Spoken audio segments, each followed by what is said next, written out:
There is no such thing as chance in a universe governed by divine law.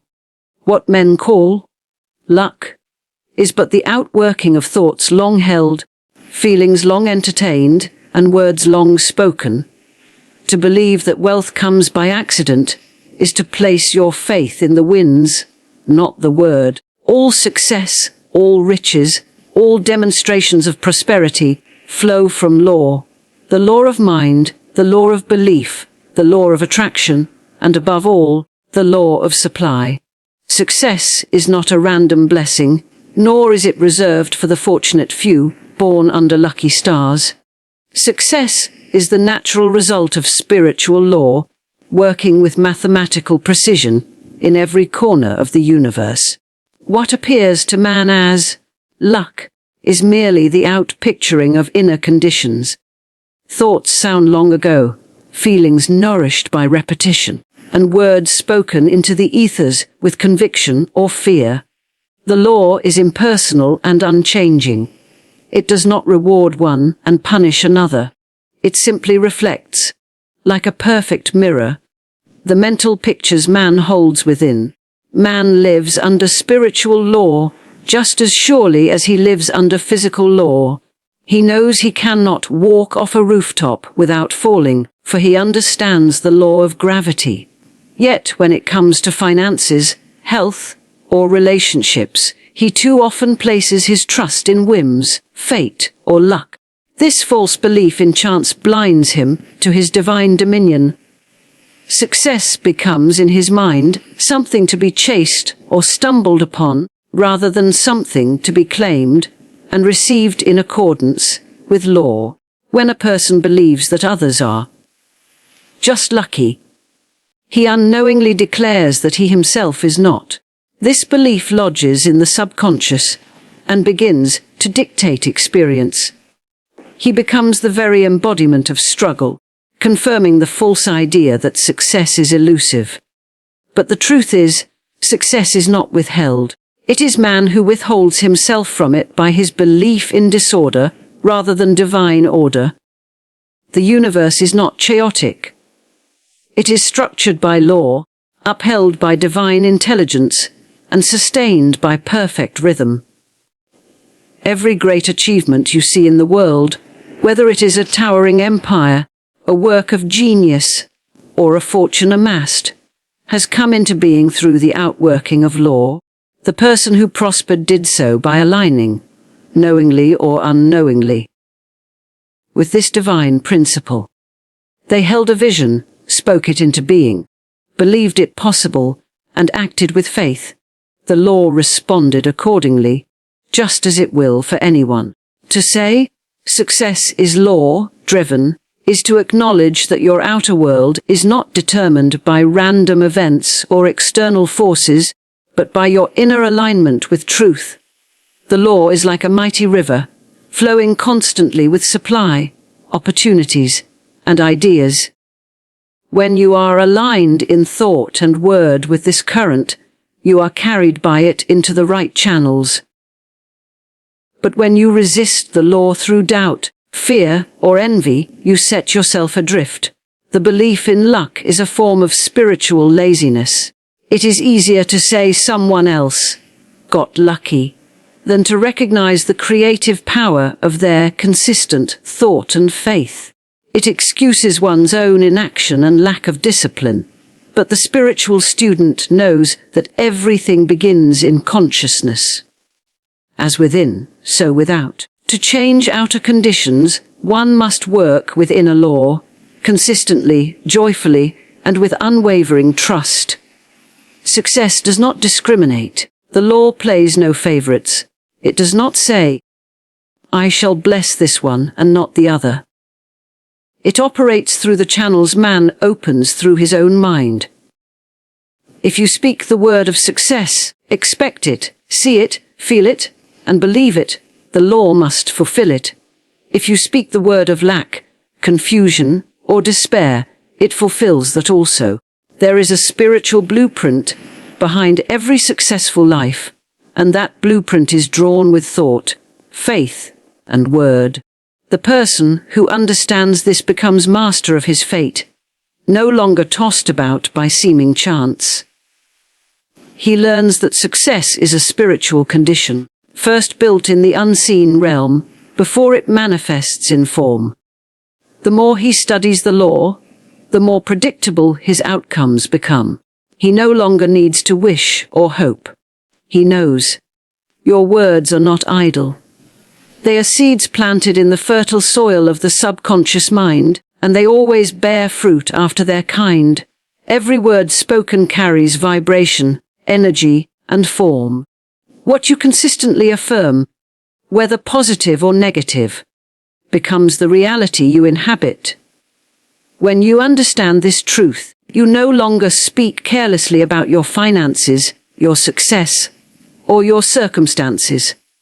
You become a wise gardener, planting only those seeds that will blossom into abundance, freedom, and divine supply. The law of the spoken word is one of the greatest truths ever revealed. It is simple, yet profound. What you decree with your mouth, backed by feeling and belief, shall come to pass. If you say, "I never have enough," the law is set into motion to confirm your words.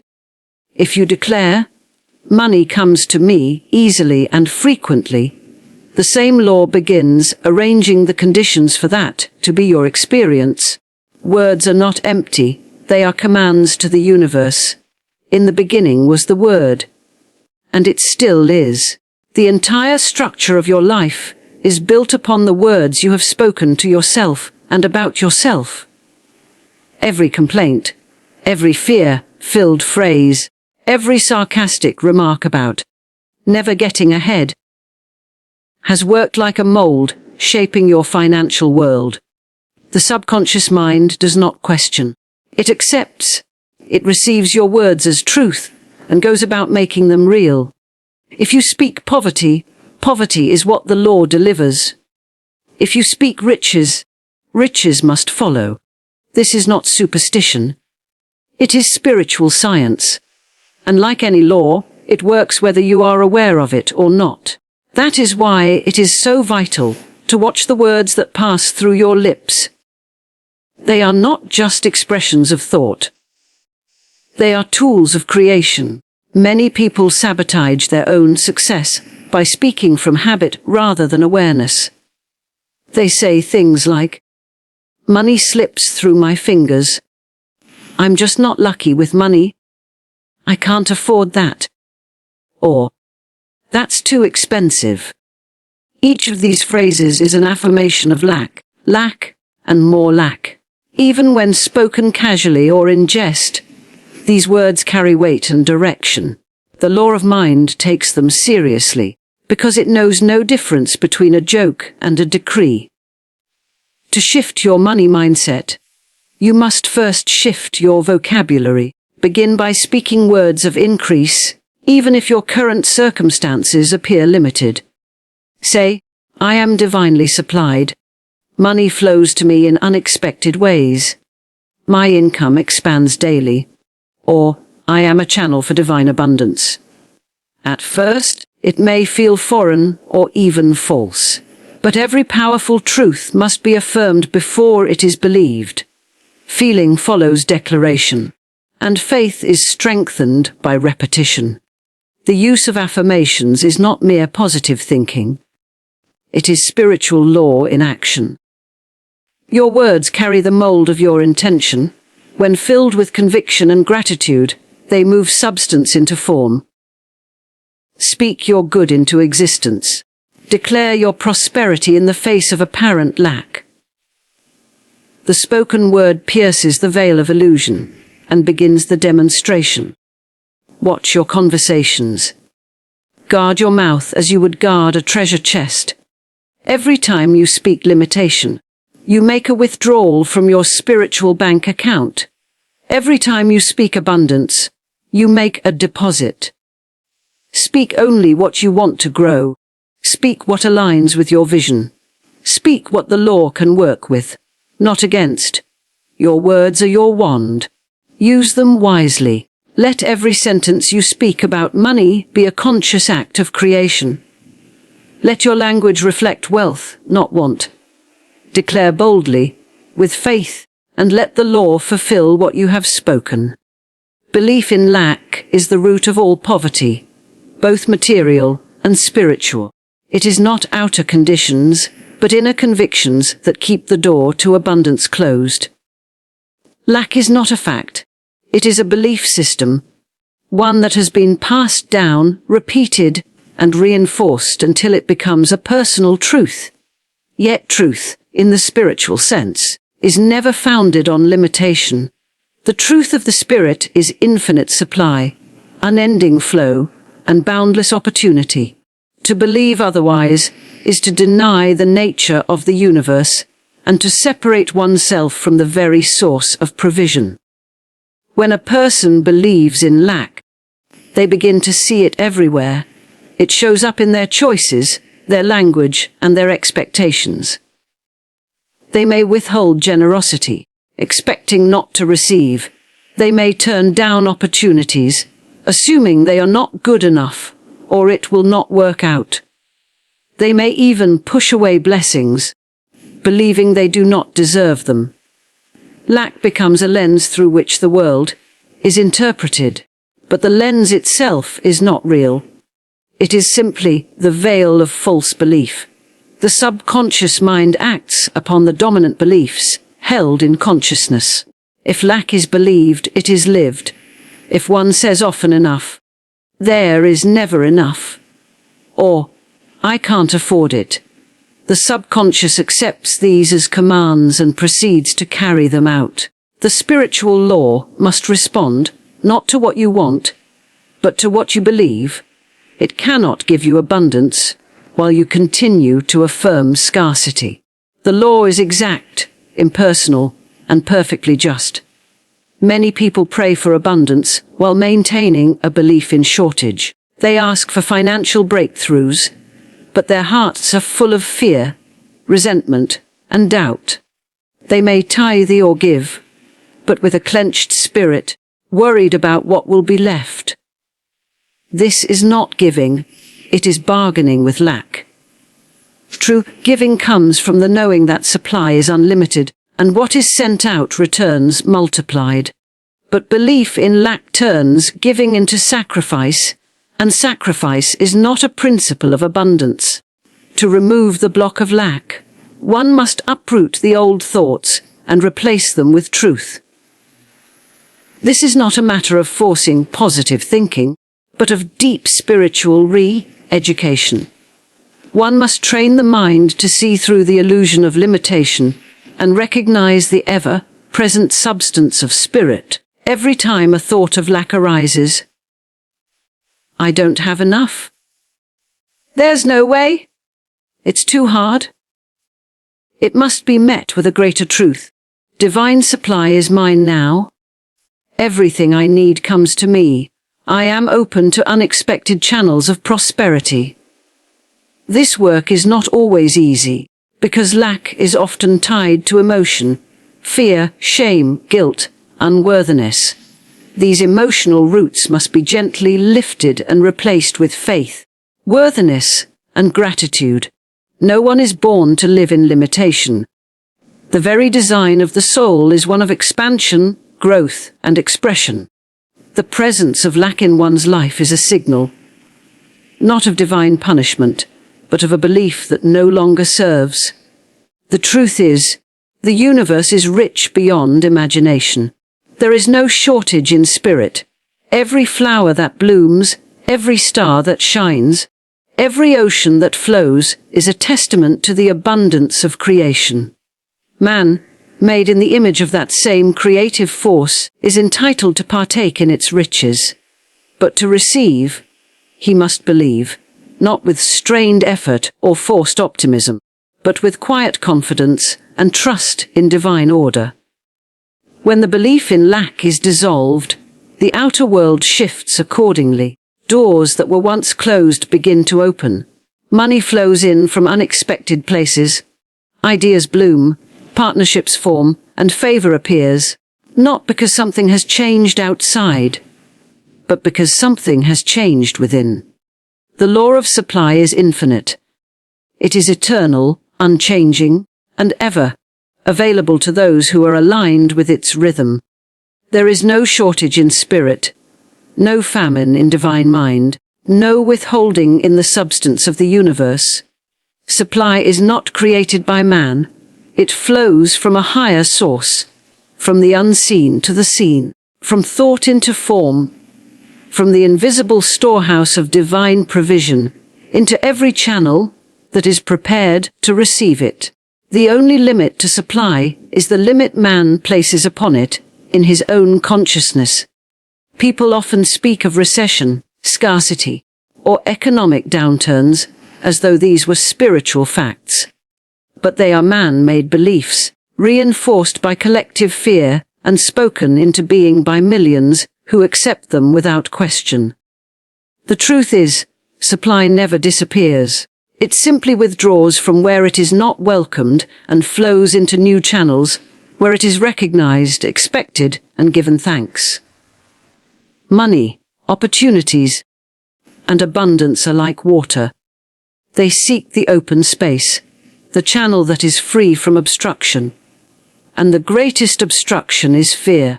To understand the law of supply is to understand that you live in a giving universe. Life gives to you as you believe it will. If you believe in hard struggle, it will pay you in the coin of toil. If you believe in ease, grace, and divine provision, the law will confirm your expectation. Supply is not a trickle, but a flood. Yet it does not force itself. It waits for invitation. The invitation is issued through thought, word, feeling, and gratitude. There is no need to chase supply, to grasp, or cling, or beg for it. These actions imply that it is missing or in short supply, and the law reflects that very assumption. Instead, one must align with the consciousness of already having. I have. I receive. I am richly supplied. These are statements of truth that open the gate through which supply flows. The law responds to certainty, not desperation. It answers faith, not fear. It recognizes order, not confusion. Supply is also intelligent. It knows its own path and finds the quickest, most direct way to reach you when the conditions are right. Often, people pray for money or resources, but continue to think thoughts of delay, unworthiness, or confusion. These mental attitudes close the very doors they wish to open. They speak of what they want but act as if it will not come. They plant the seed but then dig it up with doubt. The law cannot move in such soil. The channels through which supply comes are many, but the source is always one. Never look to a single job, person, or circumstance as your provider. These are only instruments, not the source itself. The moment you attach your belief in supply to a single channel, you risk blocking the infinite from expressing itself. Channels may change, but supply is constant. Let go of the idea that your good can only come through one way. The universe has infinite roots, and the law knows how to guide you when you trust its wisdom. The law of supply also operates through circulation. That which is hoarded stagnates. That which is shared multiplies. To give is to demonstrate your faith in the continual flow of divine abundance. Giving must be done joyfully, not from obligation or fear. It is not about the amount, but the consciousness behind it.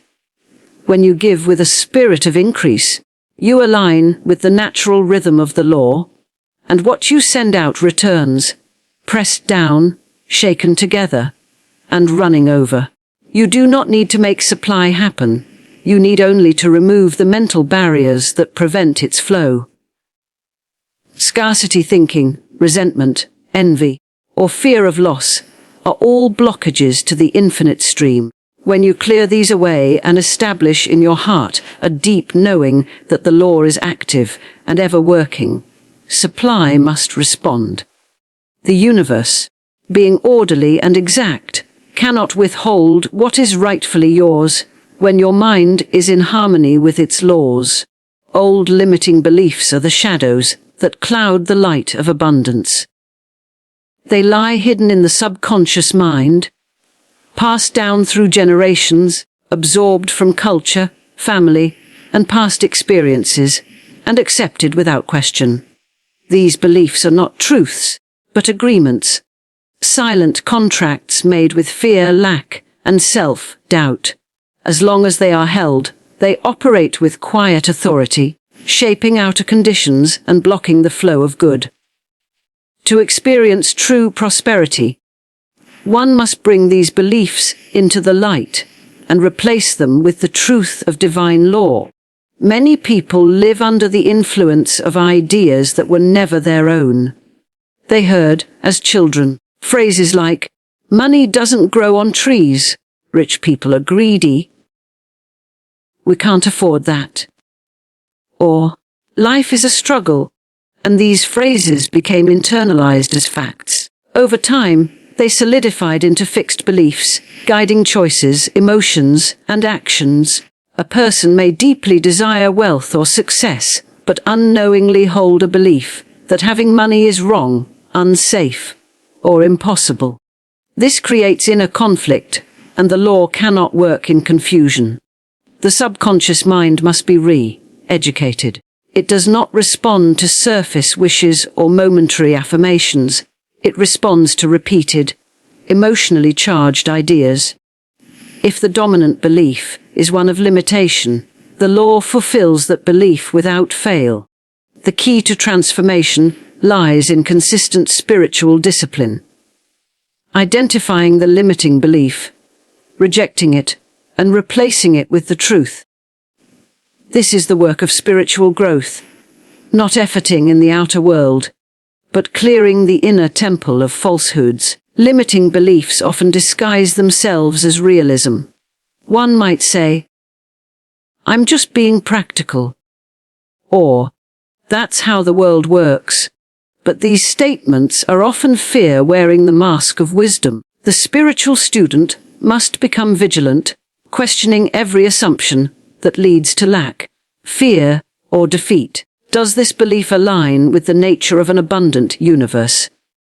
Does it reflect divine order? Does it empower or restrict? These are the questions that reveal whether a belief should be kept or released. A common limiting belief is unworthiness, the feeling that one does not deserve wealth, happiness, or success. This belief is deeply rooted in guilt, shame, or past failure, but spiritual truth declares that every soul is worthy by divine right.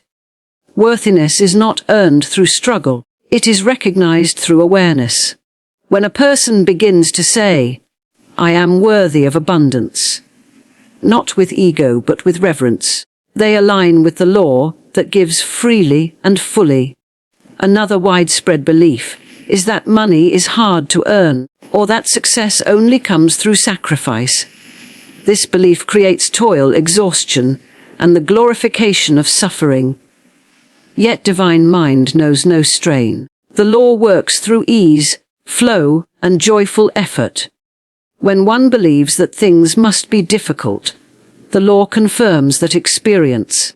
But when one affirms, "I accomplish all with ease and grace," the same law begins to reorder circumstances accordingly. Replacing limiting beliefs requires persistence. The old ideas do not go quietly. They will rise up in moments of challenge and whisper the same old doubts. But with spiritual strength and faith, they can be answered with truth. The practice of affirmation, visualization, prayer, and silent knowing begins to establish a new pattern in the subconscious. As the new beliefs take root, the outer world must conform. The law does not resist change, it reflects it. Every belief is a choice. Though many were inherited or unconsciously adopted, they can be released.